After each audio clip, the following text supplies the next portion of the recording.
Олон хүн би эхлээд зөрөгтэй болцоход хийя гэж хүлээдэг. Зөрөг гэдэг бол айдастайгаа хамт алхах чадвар. Айдсыг даван туулах чадвар. Айдастайгаа зэрэгцэн алхаж эхлэмэгц зөрөг төрж эхэлдэг. Зөрөглөж хийсэн алхмуудаас жинхэнэ урам зориг бий болдог. Тиймээс ганцхан жижиг алхмыг зөрөгтэйгээр хийнэ. Айдас хоёр хөдөлгөөнтэй. Нэг нь хийгэж, нөгөө нь битгий хийгэж. Харин зөрөг бол ганцхан чиглэл чамайг хөтлөнө. Зөрөглөж эхэлсэн үеэс урам зориг чамайг дагаж эхэлнэ.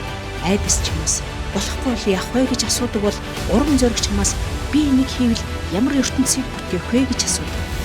Нэг нь хязгаарладаг, нөгөө нь нээдэг. Айдастай зам үргэлж чамайг хоосон руу буцаадаг бол зөрөглөх зам үргэлж чамайг дүүрэн байлгадаг. Айдас чамайг өөрөөс чинь зогтоолгодог бол урам зориг чамайг өөртөө чинь холбодог.